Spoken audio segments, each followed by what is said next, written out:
Bismillahirrahmanirrahim. Assalamualaikum teman-teman. Ya, alhamdulillahirrahmanirrahim. Mau sedikit berbagi cerita soal zona tahfiz. Sebetulnya kapan sih zona tahfiz itu dimulai? Tepatnya kurang lebih 3 tahun yang lalu. Waktu itu tuh kita lagi posisi jatuh banget. 3 atau 4 tahun, sekitar 5 tahun yang lalu.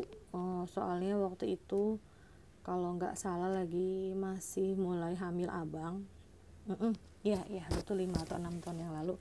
Nah, awal mulanya ini zona tahfiz itu berdiri waktu saya mulai mengelola saung umi kecil-kecilan, masih versi gerobakan di depan rumah. Ya, saat itu saya baru saja hijrah menyatakan diri hijrah dari riba. Saya ingatkan sekali lagi, saat ini saya juga masih punya PR, masih belum lunas semua.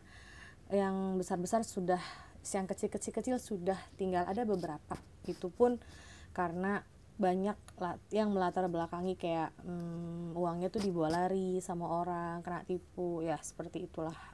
Cash cost untuk hal-hal yang seperti itu. Mudah-mudahan ini menjadi semangat untuk saya dan keluarga supaya bisa melunasi cepatnya. Insya Allah mudah-mudahan tahun ini targetnya lunas semua. Nah, kembali ke zona tahfiz. Kapan sih zona tahfiz itu dimulai? Saya memulainya saat itu dengan menjual mas kawin dari suami. Itu dijual untuk membuka sebuah usaha, yaitu tadi saung umi gerobakan. Kenapa sih kok mau-maunya gitu buka usaha kecil-kecilan kayak gitu, yang cuma jualan pop ice, cuma jualan otak-otak, cuma jualan kentang goreng, yang jajanan anak-anak kecil-kecilan, bener-bener yang targetnya tuh cuma anak-anak kecil di sekitar komplek perumahan kita. Bahkan anak saya yang paling besar, yang sulung, Neng Valia, itu pernah juga ikutan jualan keliling komplek, jualan gorengan. Ya, 100 pieces gorengan habis dalam 1 jam setiap hari dia jual. Alhamdulillah selalu habis uangnya, ya untuk hidup, untuk menghidupi betul-betul anak-anak. Dan saat itu saya masih mengandung abang anak saya yang kedua, Yasdan. Ya, kenapa kok rasanya saat itu hidup kami betul-betul lagi perih banget ya, lagi jatuh sekali. Tapi di saat itu juga kami berjanji, ya Allah, saya tidak ingin kondisi saya saat ini membuat saya kembali lagi terjerembab ke jurang riba. Posisi waktu itu hutang sudah hampir 1 M di bank. Pokoknya ngeri deh kalau mungkin next sesi saya ceritakan soal riba saya. Kemudian ada satu anak yang memang sering jajan ke saung. Entah beli otak-otak, entah beli kentang atau ciki-ciki yang harganya cuma 500 rupiahan. Waktu itu saya inget banget awal mulanya saung umi. Nah, anak ini namanya Yusril. Yusril ini karena seringnya jajan, akhirnya kok saya kepikiran nih anak-anak sering pada nongkrong gitu kan di sekitar rumah. Ngapain sih mereka gitu? Kok kayaknya dari pagi sampai malam kegiatannya cuma woro-wiri aja gitu kan. Nah, akhirnya lama-kelamaan saya coba tawarin, suka ngaji nggak gitu? Enggak, soalnya di sini nggak ada yang ngajarin gitu. Ya udah, nanti kalau habis maghrib kesini ya. Waktu itu habis asar. Nanti kalau habis asar kesini ya, kita ngaji sama Abi. Nah, saat itu Abi memang lagi fokus di les privat anak-anak. Hampir ada sekitar 15 orang pokoknya dalam setiap minggu tuh dibagi jadwalnya tuh untuk 15 anak. Nah, kalau sore Abi kebetulan free sampai Isya. Kadang-kadang juga ada sih nyempil jadwal. Nah, kalau pas Abi free, Abi ngajakin Yusril nih ngaji. Besok-besoknya Yusril ngajak lagi teman-temannya, saudaranya, ada Dafa, ada adiknya Dafa waktu itu, dan akhirnya hampir beberapa puluh anak gitu kan ikutan ngaji di saung. Nah, saat itu motivasinya anak-anak itu ngaji tuh gini. Kenapa makin lama makin banyak? Karena saya setiap kali ada yang datang ngaji, pasti saya kasih jajan gratis. Saya kasih makanan gratis untuk mereka. Akhirnya apa? Alhamdulillah Nah lama-lama itu hampir 50 anak saat itu, sampai full rumah tuh penuh. Kita adain ngaji, fokusnya sih di hafalan Quran. Memang Abi memfokuskan ke hafalan via pendengaran, karena anak-anak itu nggak semuanya bisa baca Al-Quran. Mereka mau mendengarkan dan mau ikut menghafal aja tuh udah alhamdulillah banget, karena standarnya kita tuh bukan standar di pesantren yang emang udah orang-orang tuh niat belajar Quran atau bagaimana. Ini hanya anak-anak rumahan biasa yang daripada main, ya udahlah ayo kita mendingan juga ngaji di sini gitu. Kami gratiskan, bahkan setiap kali mereka berhasil menghafal surat apa gitu, kita kasih reward waktu itu. Gak tahu sih, nekat aja, padahal mah juga kita buat hidup aja tuh masih yang pakai jual gorengan. Kenapa sih kok nggak mau kerja, padahal juga ada ijazah sarjana gitu, S1 komputer pula gitu kan, ya dengan IP yang lumayan, kenapa kok nggak kerja aja gitu. Saya selalu bercita-cita pengen jadi bos. Gak jadi bos juga sih, maksud saya tuh orang yang susah berada di bawah kepemimpinan orang lain. Ya karena pengennya ya mengelola sendiri, baik buruknya biar saya sendiri yang merasakan. Kalau kita kerja di bawah perintah orang lain, memang rasanya kok gimana ya, bukan tidak mau mengabdi atau bagaimana. Saya juga intinya saya punya cita-cita sendiri bahwa saya ingin menciptakan lapangan kerja sendiri gitu. Saya ingin membantu banyak orang, terutama saudara-saudara terdekat saya. Mudah-mudahan saya bisa memberikan lapangan kerja untuk mereka, lapangan kerja yang halal, yang baik, yang sumbernya juga baik, sumbernya juga jelas. Nah itu sih intinya, bukan berarti menutup kemungkinan saya akan bekerja di tempat orang lain atau bagaimana. Allahu a'lam, saya tidak tahu kedepannya bagaimana, tapi saat ini saya ingin fokus benar-benar membangun zona tahfiz, juga yayasan yang sudah kami sedikit demi sedikit saat ini sedang kami cicil pelan-pelan. Mudah-mudahan Allah mengijabah, mudah-mudahan Allah memudahkan. Nah dari tahun ke tahun zona tahfiz itu akhirnya ya sudah Bi, saya dengan suami ayo kita biar anak-anak tuh setiap 6 bulan kita kasih rewardnya apa, jalan-jalan gratis. Yang penting mereka harus mencapai misalkan 3 surat itu loh udah luar biasa banget loh buat anak-anak rumahan yang cuman main-main di sekitar rumah gitu kan. Toh kalau mereka di rumah kan belum tentu bisa menghafal. Jangan kan 1 surat, 1 ayat aja tuh susah banget menurut saya gitu kan. Jadi oke lah, yuk kita sama-sama ngegiring anak-anak ini bareng-bareng meraih Quran gitu. Kenalin mereka ke Quran. Kuncinya saya pikir kuncinya seorang muslim juga, selain kita memang kan gini, kita kata Allah kan yang membedakan muslim dengan yang lainnya, dengan salah satunya itu kan salat. Bagaimana kita bisa salat sedangkan kita tidak bisa membaca Al-Quran? Oke, ada pemakluman untuk orang-orang yang mungkin baru belajar atau bagaimana. Tapi kalau kita sudah lahir di lingkungan keluarga yang muslim, alangkah lebih baiknya dari kecil anak-anak sudah kita kenalkan dengan Al-Quran. Kalau misal kita merasa sebagai orang tua belum bisa membaca Al-Quran, yuk kita ajak anak-anak kita untuk bisa membaca Al-Quran. Caranya gimana? Dari mulai mereka kecil, sebetulnya sih dari mulai dalam kandungan mereka juga udah harus ngerasa dan tahu, sering diperdengarkan ayat-ayat Al-Quran. Nah alhamdulillah sekarang zona tahfiz kan juga sudah ada kelas balita, kemudian kelas junior dan kelas senior. Kelas senior ini rata-rata yang sudah menghafalkan 1 juz lebih ke atas, ya yang memang santri-santri yang udah lama, yang tadinya dari masih unyu-unyu sekarang udah pada bujang-bujang, udah pada gadis-gadis, bahkan ada yang udah mungkin udah malas balik lagi ke zona tahfiz karena memang udah bukan kelasnya, karena mereka udah dewasa gitu. Jadi malah jadi dijadikan senior atau jadikan admin. Ya alhamdulillah sih perkembangan yang lumayan pesat menurut kami, karena kami benar-benar membangunnya dengan santai gitu, dengan yang nggak gerasak gerusuk kudu kekeh begini enggak. Jadi kita benar-benar mengikuti alur yang Allah siapkan untuk kami lah. Dan akhirnya kan sekarang berkembang sampai ada beberapa cabang. Ada zona tahfiz jilid 1, jilid 2, jilid 3, dan jilid 4. Jilid 2 itu kami dulu nekat, waktu itu kebetulan dapat rezeki, dan kemudian kami sudah melunasi 1 hutang yang memang lumayan besar.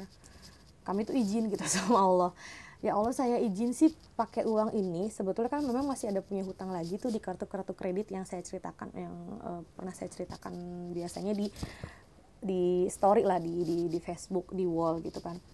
Itu ada kartu kredit beberapa yang dulu saya pakai dan uangnya itu dipakai untuk modal, dan modalnya dibawa lari sama orang, sampai detik ini pun belum ada pertanggungjawaban, dan akhirnya kami yang menanggung hutangnya. Nah, tadinya sih mau pakai untuk bayar itu, tapi kan belum mencukupi nih, totalnya tuh sekitar kurang lebih 80 jutaan. Saya ada sisa uang saat itu 15 juta dari hasil rias beberapa tempat, kemudian ada keuntungan dari orderan saung umi, karena saat itu saung umi lagi booming banget, lagi viral banget. Ya alhamdulillah saya kumpulkan di angka 15 juta. Nah, yang 15 juta itu akhirnya Yubi kita coba untuk cari ruko sekiranya tempatnya tuh bisa untuk jualan saung umi jilid 2. Kemudian ada hasil dari saung uminya bisa untuk ngegaji guru yang ngajar nantinya zona tahfidz jilid 2. Waktu itu uang yang dari 15 juta itu di luar ekspektasi, maksudnya gini, tidak cukup untuk menyewa ruko yang kami inginkan gitu. Nah, akhirnya keliling lagi, tapi kemudian uangnya juga terpakai karena saat itu juga saya hamil yang kecil, si Dede Zafan itu kan. Waktu itu pas saya habis lahiran, uangnya kepake cuma sisa sedikit kalau nggak salah. Akhirnya kami, ya sudahlah yuk kita iseng-iseng. Nah, lagi jalan-jalan sama Abi waktu itu habis delivery, ada kelihatan ruko yang dikontrakan persis di seberang perumahan Gria Karangsembung Permai. Itu dulunya bekas distro. Nah, jadilah kami iseng-iseng nelpon ke si bapak, Pak, rukonya disewakan berapa? Terus awalnya dia nawarkan 20 juta tapi dapat 2 ruangan. Saya pikir, oh enak nih, ruangan yang sebelahnya bisa buat ngaji, ruangan sebelahnya bisa buat saung. Terus tiba-tiba ya 20 juta kita nggak cukup budgetnya. Nah, tapi sama si bapak ini tuh kita akhirnya bercakap-cakap lewat SMS, lewat WA waktu itu. Beliau menawarkan, untuk apa Bu gitu. Rencana sih untuk warung makan Pak, terus tapi saya pengen lihat dulu. Waktu itu saya belum bilang kalau itu buat ngaji. Akhirnya kita janjian terus kita lihat, oh ternyata tempatnya enak, ada AC-nya pula gitu kan. Ya udah, akhirnya saya saya akhirnya ketemuan sama si bapak itu. Terus akhirnya bilang, keceplosan sih bukan bilang ya, jadi oh iya Bi gitu, saya depan suami saya pas di depan Abi tuh saya bilang gini, Abi ini kayaknya ruangan sebelahnya enak nih kalau buat anak-anak ngaji nanti, nggak apa-apa kali, barangkali nih sih di sekitar perumahan sini tuh di depan di sana barangkali ada banyak anak-anak kecil yang mau ikutan ngaji di sini gitu, nanti hasil penjualan dari warungnya buat mengcover itu keperluan mereka di sini sama ngaji, yang penting ngajinya digratiskan aja, saya bilang begitu. Si bapak denger, oh buat ngaji tah gitu. Iya Pak, ya nggak ngaji full sih, saya tetap membuka usaha di sebelahnya gitu kalau jadi, tapi kayaknya dananya kurang, mungkin nggak bisa Pak, saya cuma punya dana setengahnya dari yang bapak ajukan. Jadi beberapa hari udah tuh kami pamit, terus beberapa hari lah kalau nggak salah, tiba-tiba si bapak SMS, Neng katanya, mangga rukonya dipakai aja kalau memang buat ngaji, mudah-mudahan berkah manfaat, gini aja deh katanya, sok uangnya ada berapa, atau barangkali mau nyoba dulu Kak, saya gratiskan 1 bulan, kalau misalkan emang jalan silahkan dilanjutkan, nanti Neng tinggal bayar sesuai dengan kemampuan gitu.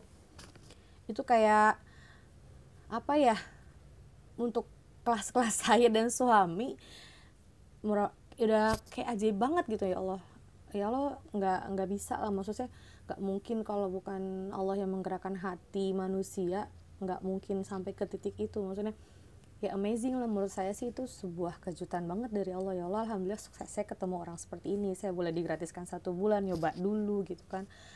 Sering berjalannya waktu, alhamdulillah di jilid 2 pun berkembang pesat. Santrinya sampai umpel-umpelan, kadang-kadang orang tua yang nganter pun sampai penuh di parkiran. Ya alhamdulillah mereka juga ikut jajan-jajan di saung umi. Nah, waktu itu di bulan ke-6 kami sudah melunasi alhamdulillah kami bisa melunasi bayar sewa rukonya. Saya kecelakaan di tahun 2018 karena ngerjain proyek nikahan lumayan besar saat itu. Memang ya kecelakaan kerja lah yang betul-betul ini masih ada bekasnya dari sini ke sini, lumayan apa ya, memberikan teguran dalam hidup saya. Ya Allah, mungkin seandainya ini menjadi sedikit aja bisa menghapus dosa-dosa dan hilap semasa saya hidup di dunia, saya ikhlas, saya ridho, saya bilang begitu. Saya yakin ini nggak akan mampu menghapus semua dosa dan hilap saya, apalagi kalau ingat saya dulu sangat ribawi banget. Saya yakin ini nggak mungkin bisa menghapusnya, tapi setidaknya saya minta sama Allah waktu itu, mudah-mudahan sedikit aja ya Allah saya bisa mengikis dosa saya. Apalagi kalau ingat kalau saya sering berdebat dengan orang tua dulu, mungkin saya sedikit suka ngelawan sama orang tua saya. Ya saya sadar di situ, saya benar-benar yang udahlah gitu, mudah-mudahan saya bisa menghadapi ujian ini dengan baik, saya bisa lulus gitu. Saya sempat nggak bisa jalan orang hampir 1 tahun. Ya setelahnya ya alhamdulillah, tadinya kaki udah beda sebelah, udahlah pokoknya itu kecelakaan yang benar-benar membuat saya merasakan hidup kedua, dikasih kesempatan hidup kedua sama Allah.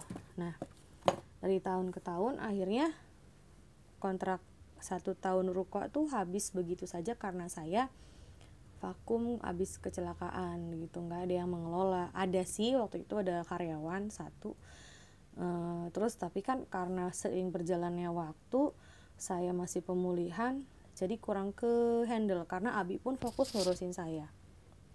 Akhirnya dengan berat hati kami tutup tuh jilid 2. Nah ya kami tutup.